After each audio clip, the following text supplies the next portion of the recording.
여러분, 만약 갑자기 방사능에 노출된다면 어떻게 대처하실 건가요? 얼마 전 화제가 되었던 영화 오펜하이머에서도 핵무기, 즉 방사능에 관한 이야기를 다루는데요. 영화 속 주인공인 핵무기 개발자 오펜하이머는 전쟁을 멈춰 인류를 구한다는 신념과 동시에 원자폭탄의 파괴력에 대해 회의감을 느낍니다. 그는 방사능의 위험을 이미 알고 있었던 거죠. 방사능 하면 자연스럽게 피폭이라는 용어가 떠오르실 텐데요. 그럼 피폭 시 우리는 어떤 대처를 할 수 있을까요? 알아두면 유용한 미디어 속 질환, 응급의학과에서 피폭 시 대처법을 알려드립니다.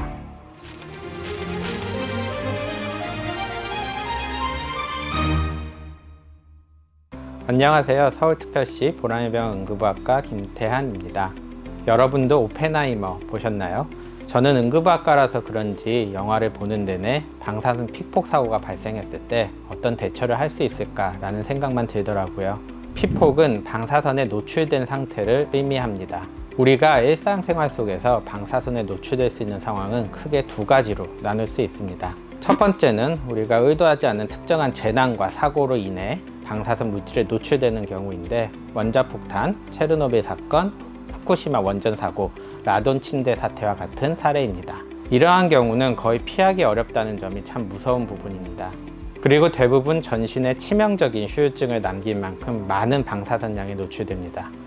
실제로 방사선 물질에 노출되었던 오펜하이머는 후두암에 걸렸고, 마리 큐리 부인도 백혈병 등의 합병증으로 사망했습니다. 두 번째는 병원에서 진료를 받을 때 발생합니다. CT 검사나 갑상선 암 등에서 치료를 할 때 신체 외부의 방사선을 조사하는 것인데요. 이때 사용하는 방사선은 주로 에너지가 낮은 X선이기 때문에 상대적으로 안전합니다. 방사선은 진료가 필요한 특정 부위에만 일시적으로 조사하고 있으며 방사선량의 조절이 가능합니다.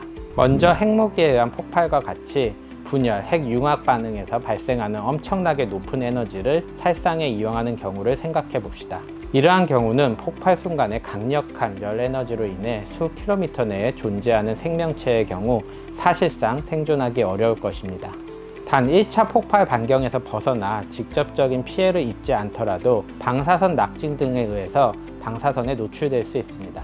그래서 방사선 낙진 등이 감소하고 외부가 안전해질 때까지 실내에서 기다리는 것을 행동 수칙으로 하고 있습니다. 폭발이나 노출 장소에서 신체가 멀어질수록 안전하기 때문에 외부 공기와 차단된 콘크리트 건물 내부나 지하 깊은 곳으로 이동하여 정보의 안내 방송을 청취하는 것이 중요합니다.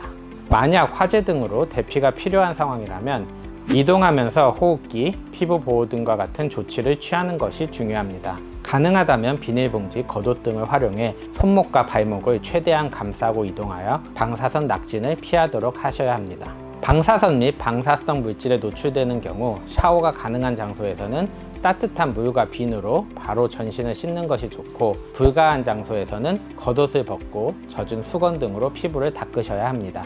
그리고 입고 있던 옷은 비닐봉지에 넣어 밀봉한 후 깨끗한 옷으로 갈아입어야 합니다. 방사선 및 방사성 물질에 오염된 물이나 음식을 먹어 몸 내부로 들어간 경우 국가 전문 대응 부서 및 의료진의 도움을 받아 필요한 처치를 받으셔야 합니다. 만약 피폭을 당해 119를 불러야 한다면 어떻게 될까요?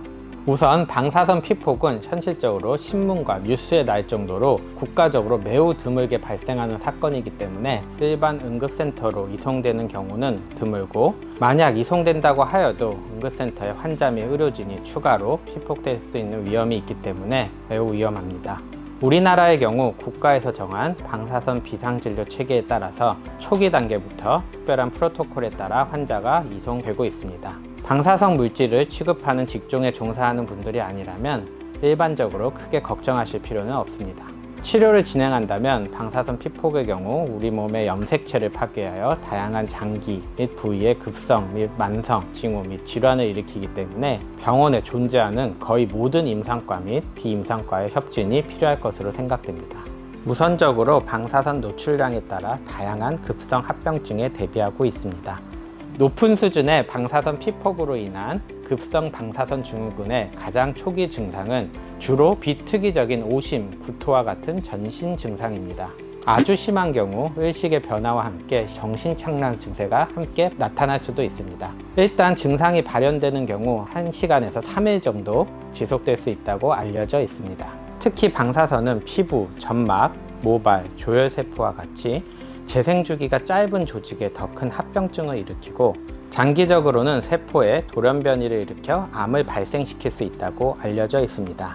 그렇기 때문에 내과적 협력이 필요한 경우가 많고 이외에 신경과나 피부과 등과의 협진이 필요합니다. 의료기관에서 시행하는 방사선 검사는 진단적, 치료적 목적에 따라 시행하기 때문에 이를 크게 걱정하실 필요는 없습니다. 일반적으로 100mSv 이상의 방사선에 피폭이 되는 경우 암 발생률이 통계적으로 높아지는 것이 증명이 되어 있는데요. 대부분 의료적 방사선 검사의 경우 이보다 훨씬 낮은 수준입니다. 엑스레이는 1mSv 미만, CT 검사의 경우에도 부위 및 종류에 따라 다르지만 보통 10mSv 이하입니다. 이러한 수준은 매우 낮다고 할 수 있습니다. 우리 응급센터에서도 환자들의 걱정은 충분히 염려하고 있습니다. 대부분 의료기관에서 시행하는 방사선 검사는 방사선 국가 법령 및 내부 원칙에 따라 방사선 장비 사용을 매우 까다롭게 관리하고 사용하고 있습니다. 간혹 아주 드물게 일부 환자분들께서 여러 병원에서 동일한 검사를 반복적으로 받는 경우가 있는데요. 다양한 의견을 듣는 것은 좋지만 병원을 옮겨 다니며 단시간 내에 CT와 같은 방사선 검사를 반복적으로 받는 것은 주의하실 필요가 있습니다. 각 병원 의료진들도 환자가 다른 병원에서 어떤 검사를 받았는지 파악하기 어렵기 때문입니다. 따라서 가능하시다면 해당 의료진에게 이전 병원에서 시행한 방사선 검사의 유무 및 종류를 알려주시고 불필요한 추가 검사를 막는 것을 권장드립니다. 저선량의 검사라고 해도 방사선 검사의 필요성에 대해서 충분히 득과 실을 따져본 후에 환자에게 권유합니다. 특히 소아와 같은 젊은 연령층에서는 가급적 꼭 필요한 경우에만 진행하는 것을 원칙으로 하고 있습니다.